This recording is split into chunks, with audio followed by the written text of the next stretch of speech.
So there are two interesting points here. You guys have basically mirrored the conversation with the women. The women's player said there should be a bridge or one entity between dealing with primary and secondary. Yes. And there shouldn't be this artificial curriculum. There shouldn't be this artificial entity separation, lack of continuity, etc., etc. So the consensus opinion among past players is we need to restructure that. Well, Go Chambi, ahead. all right. So in order to restructure it, you actually have to restructure the entire setup. I'm talking from TFA all the way, straight down to grassroots to physical literacy type stuff. I mean, the package itself is not a very well structured package. There are parts to it that function at times, and you're not really sure when they function or how they function. The licensing situation, okay, they just kind of started to get it going again, but previous to that, it had a bit of dysfunctionality, if you will. If that's not taken care of, if a wholesale package isn't taken care of, whereby everybody else that's underneath the umbrella is guided by, then you're not really going to get anywhere. You're going to have everybody still operating in silos, and when one entity is pushing forward and the others aren't, you're going to have a question of, well, what them doing that we ain't doing, and that's kind of how the fight down tends to start. Now, in terms of education, I personally will take it an extra step. Now, in all these educational institutions, the vast majority of those persons who are teachers or school staff members, they have degrees, whether it be in communications, mathematics, doesn't matter what it is. What I have found is that you need to match their knowledge base. And when I say you need to match their knowledge base, they're not really going to understand what a Concacaf B license or a UEFA A license is. They just simply don't understand it. They will understand, however, if you have a bachelor's in sociology, or you have your master's in physical education, then they actually start kind of giving you a little bit of leeway. And it's a simple case of you are actually on their too. You're on their level in terms of accreditation. But when it comes to the football aspect of it, you have them there. They can't speak for you there. That's not their forte. And in school settings, because everyone's essentially an equal individual in terms of their degrees and whatnot, they give you your respect specific to what you actually teach. So in my case, I have a bachelor's in business administration, and I was able to come back and start my Concacaf D licensing and that kind of stuff, but they wouldn't understand that. They could never really understand it because it's. But is it for them? Is it for them to run the ship? The truth of the matter is, football has its structure. FIFA has its structure. We can't go lowest common denominator if they don't understand. Like, we have to impose, this is what football development requires, right? But I'm speaking on the change that's happening. I'm not talking about what used to be. I'm actually talking about how things are actually, the direction things are moving now. So if I am a coach, just the same way Wenger has his I think his master's in economics, and he was able to take Arsenal from the point that they were to building a new stadium, to making sure that finances were taken care of, to really and truly building a product that really, and maybe if it was somebody different, they may have had issues building it because he understood the economics, the business side of the entire thing, including the business side of buying and selling players. Okay, I see your point. Right, in secondary school environment, if you don't understand the dynamics of how you develop your players and kind of mirror that to how the teachers are developing the students, then you have a respect aspect that just doesn't exist. And a significant amount of it is once you have that respect, then they eventually kind of give you back the respect you're looking for, and it starts to work in tandem with each other. That's been my experience, and that's kind of how, in a sense, I was able to kind of rework Bishop's High School from really and truly not even accomplishing much in football to somehow ending up in the Premier Division. To everybody, it was a shock. To me, it was a shock. But you could see the progression of everything, including the respect that was coming from the school towards the program and given to me so I could actually build this boys program in the school. So I understand want what to jump in here, Chambi. Good. Again, I worked in the education system for almost 3 years, so I could understand where Goddard is coming from. Although I don't 100% agree, because again, we could use Angus as a case study. Angus doesn't have a degree, but he's very good at what he does, developing, well, he has won probably 4 out of the last 5 or 6 championships at the highest level in the school league, right? In the education system, as Goddard alluded to, that is the reality, where doctorate, master's degree, bachelor's degree, diploma, certificate. That's how you get your respect. That shouldn't be the case where football is concerned. Now, in the US system, if you want to coach in the university level, you must have a degree. Their thinking is similar to what Goddard is thinking. You will be coaching players who would be getting a degree or probably already have a degree. So you must be on that level educational. I don't think that has anything to do really and truly with your footballing knowledge and IQ and that kind of thing. Of course, it helps to be an academically inclined individual. Point out that people who are educated on that level and failures as coaches, So I can understand where Goddard is coming from. The development of the sport at the school level, the consciousness. Are we in the business of developing athletes? Because in school, there are student athletes. There are students first, athletes secondly. And as I told you before, if the principals decide that there's no football for the next 3 years, that's the case, right? The present Minister of Sport once alluded to the fact that she has an idea to take the secondary school sports out of the hands of the Ministry of Education and put it under the purview of the Ministry of Sport, right? Because one of the realities is, right? Let's look at W Connection, probably the most successful club. They are the only club in Trinidad and Tobago that has any resources. But do they apply any resources to the youth program? No, they don't. But you look at that secondary school, let's look at CIC, or let's look at Fatima. They were relegated recently. Look at the facilities that Fatima has, right?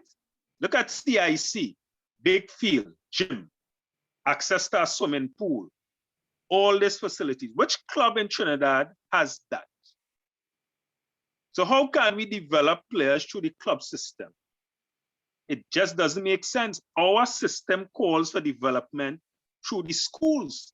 The schools also get a budget from the government. According to the size of the school, they will get between, let's say, 100 to probably 600,000-700,000 a year, right? Part of that budget could be put towards sport development.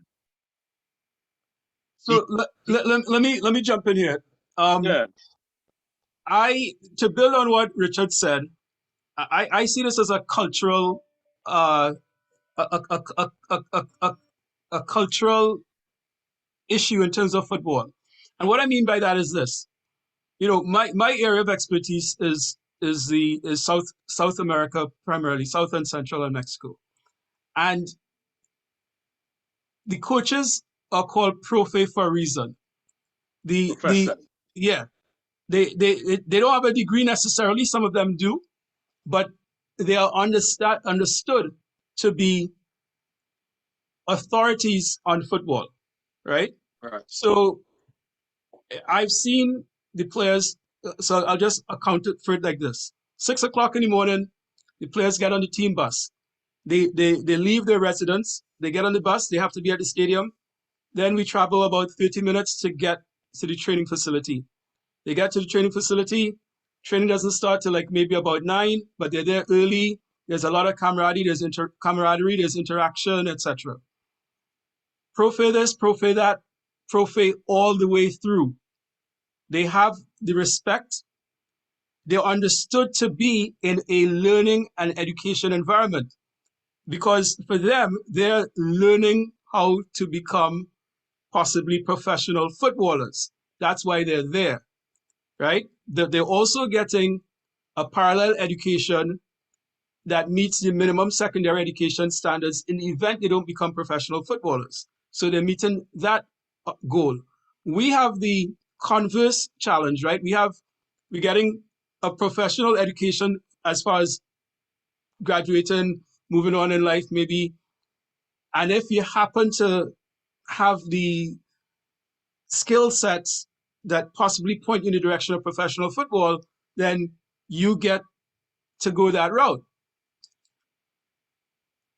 So the schools in our context are equipped differently than the model in Uruguay or Argentina. But I want to come back to something you said and tie this in. You know, we talked about lacking an artificial surface or a solid playing field, etc. To my surprise, it was only about 5 or 6 years ago that the best team in Uruguay was laying an artificial surface to deal with if it rained. The club that Poon Andron Banfield was affiliated to, they're now constructing an artificial surface.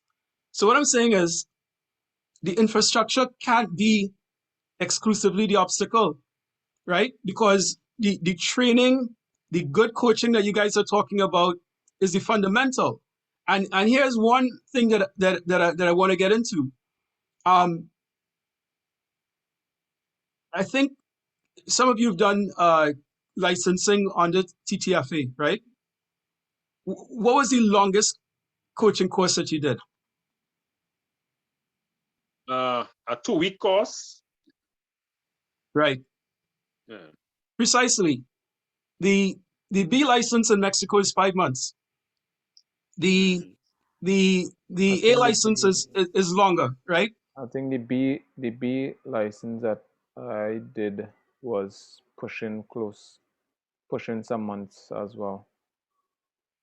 And the structure in CONMEBOL is a 3-year path as a career, right? So first year, it's the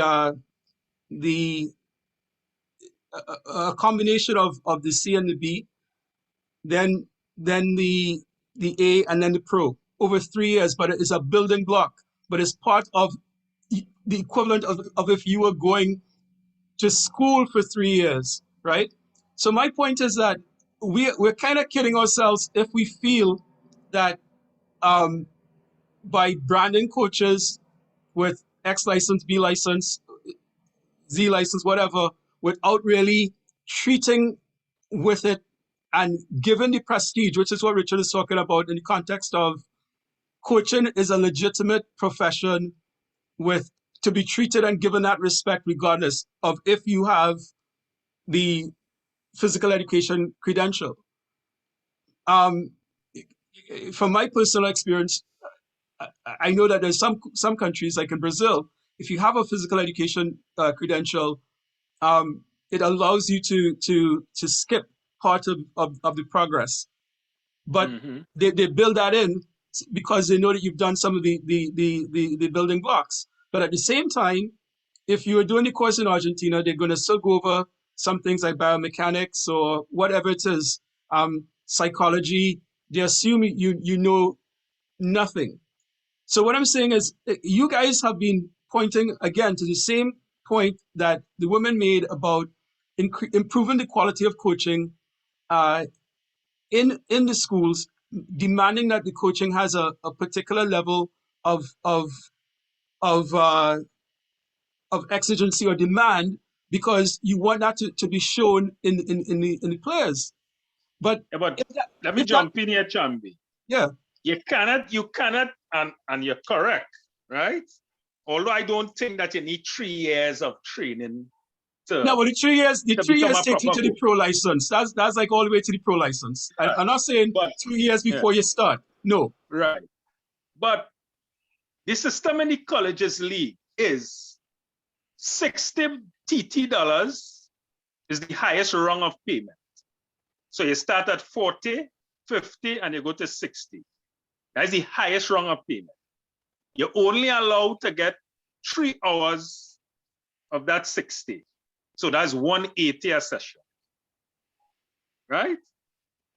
5 days a week is maximum. They don't pay you for the weekends unless it's a match thing, right? So you're dealing with meager returns. Now, Angus's situation is different. Angus is paid a salary. Most of the schools pay coaches through the Ministry of Education and their stipend, where they demand minimum 3 O levels, right?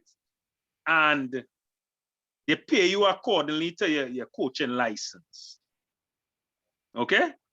So if you want to demand that level of, that is why we have a lot of qualified people in Trinidad. People who went abroad and learned sports medicine, all these things, but they cannot be compensated adequately. So they would rather go and work in the private sector, physios and all these kind of people, right? So that is one of the areas we have to look at. And again, it comes from the budget. If my school is receiving 600 grand, right? And I could invest 100 grand into a school, into the season, because at the end of the day, after that grant from the government, schools like Naparima College, their biggest windfall of cash comes from football.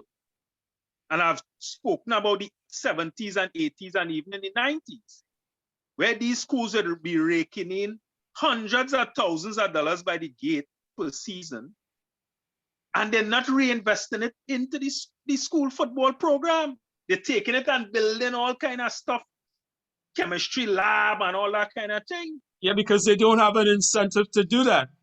They don't have an incentive to do that. But the point is well taken. I want to get to some things on the field. Cornell, I remember you saying that at one point, playing with your back towards goal wasn't your forte. And you worked on that. What I want to extract from all of you is this. Having been in a professional playing environment, 2 things. What did you take from your SSFL playing experience into the professional environment that served you well?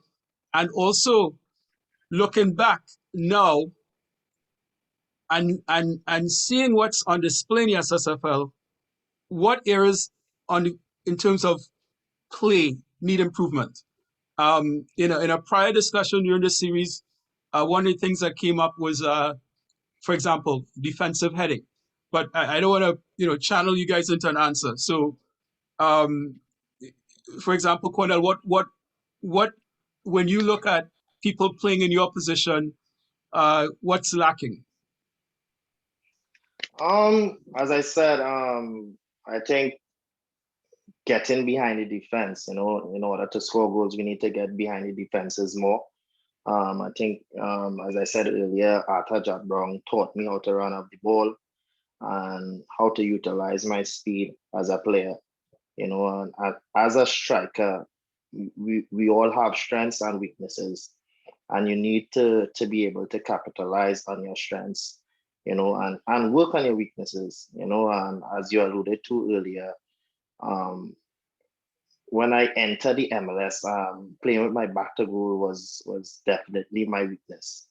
And I found myself being dropped from teams, certain games because I couldn't hold up the ball properly.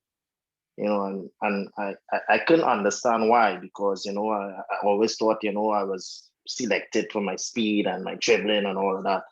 But as I got more experience and more older, I started to understand it and work on it, and it comes in handy. It helps you a lot because your strength is always there. Your speed, your dribbling, that is always there. Once you have that, that is there.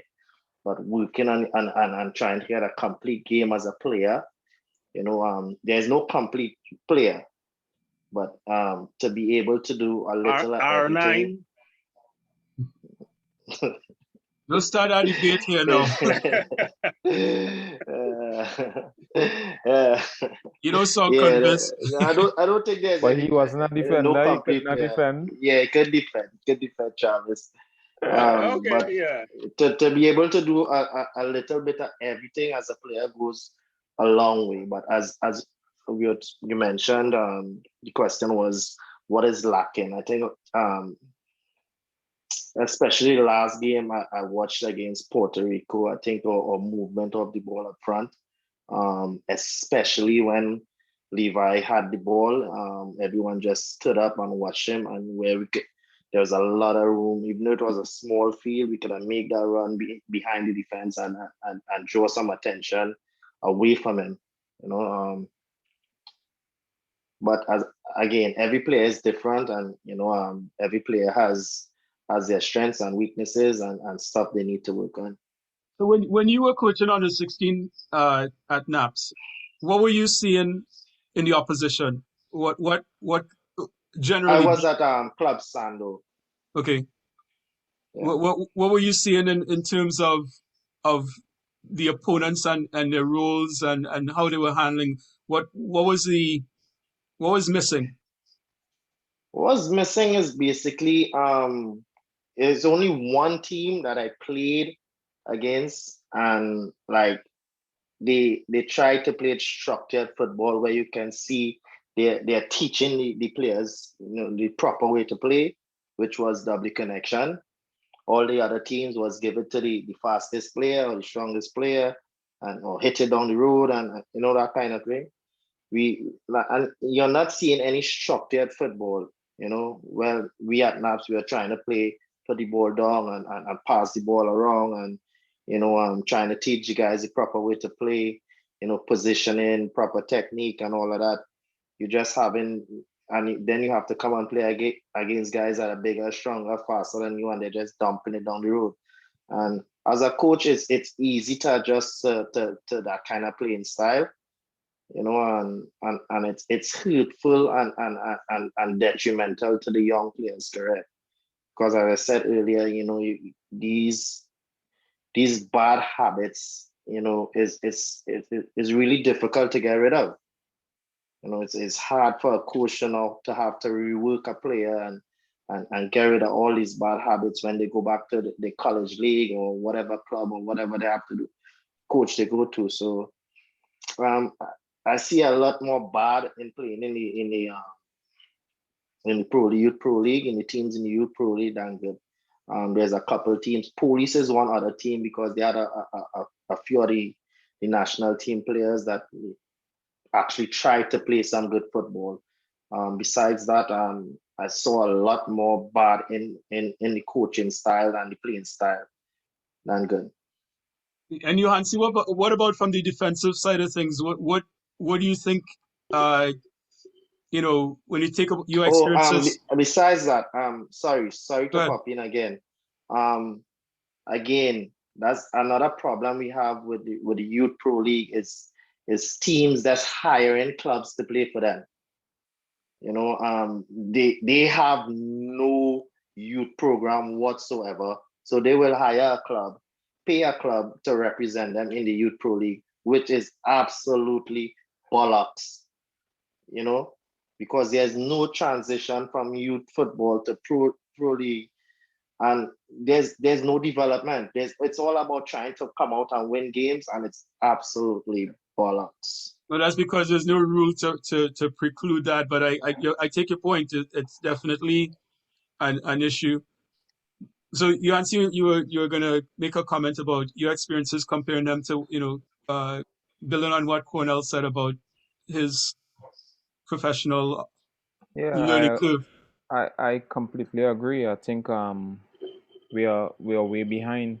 Our developmental structure is not there, so we are breeding bad habits. We don't learn proper technique, how to strike a ball, how to drive a ball, how to hit a ball lofted, backspin. There's so much different techniques that we don't learn from a young age. Body positioning as a defender is one key point that I didn't learn until I probably left. Body position and different ways to strike the ball. So those are just two examples that I think that is lacking. And as a defender, your body positioning is key. Just to read the game, and you could have your shoulders flat, or you're defending an attacker straight on, and that's wrong. Side on, and you're supposed to be able to control where you want that attacker to go. Defending is an art, and I don't feel like a lot, if any, teams coach defending. Myself now, I'm now starting up something with Julius, and it's needed. We don't do enough tactical work defensively, and you can see it in the national team now, body positioning, and being aware of certain situations, reading the game, reading what formation the other team is doing, what formation the other team have, reading how their attackers are playing. At the forward, is their forward coming right in front of us, in front of the defense, and then pulling out, and the attacking midfielders run through.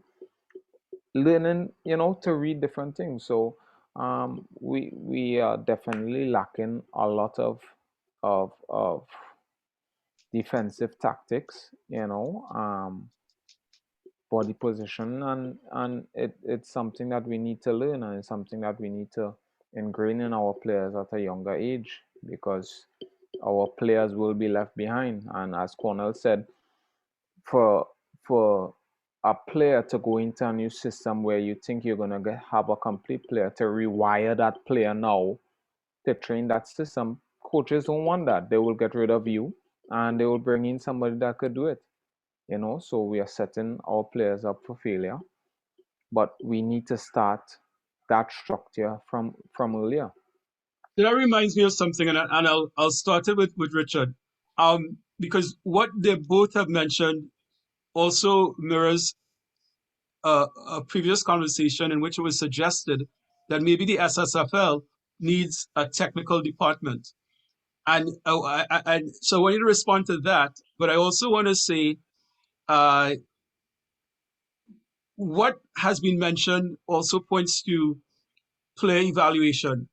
At clubs abroad, when you're doing tryouts, there's a sheet sometimes that has, for this position, the player should be able to do X, Y, Z. And as an easy reference, sometimes for coaches to go down and do the check mark. Of course, experienced coaches can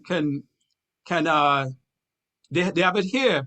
But one of the reasons why they have that on paper as well is so that if you have to interact with parents, you have a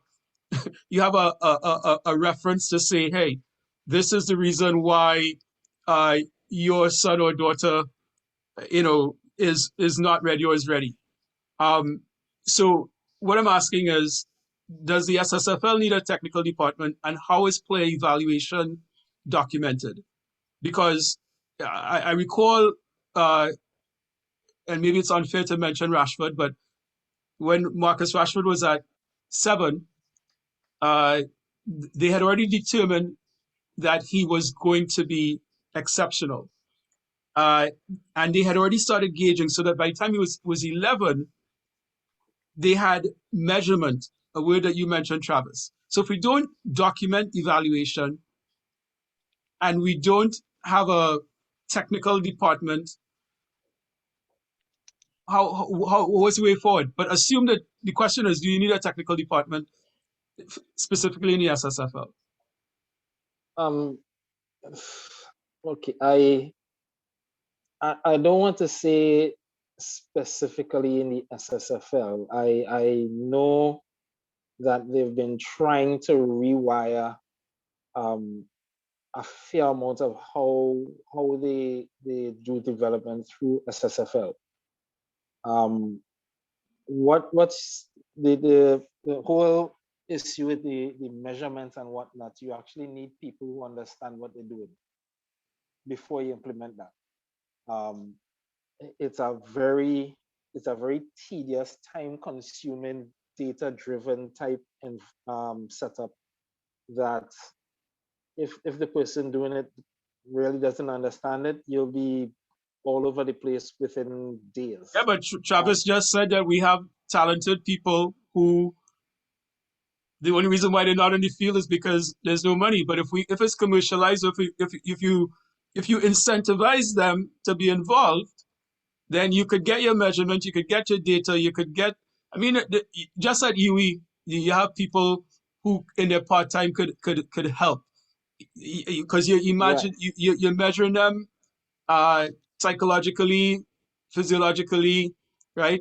The technical and the tactical side. There's got to be a way that doesn't mean reinventing a spaceship to be able to figure out how to get to know that a player that comes in Form 1 or Form 2 was at this point, and then at Form 4 was at this point, so that you have a gauge, right? Well, you also have to be able to, in a sense, if they come there, understand that one, they're doing it pretty much for free, unless you could really give them something. Exactly. And 2, the likelihood of them moving on is, depending on the opportunity that comes, is very high. They're not going to stick around for too long if the opportunity presents itself and it's an opportunity that they really and truly cannot refuse. At the end of the day, okay, so what I actually tried to do, I tried to implement a self-assessment. So when I used to live in Vancouver, Canada, the organization I worked with, North Shore Soccer Association, they had a few documents that actually allowed you to rate yourself, and the coaches could rate you as well during the course of the year. So I would have actually taken that document and said, listen, we're going to start using this, and let's really and truly try to see if we could start looking at ourselves a little bit differently in terms of the end product that we, not just the player, but we, the school, want to put forward.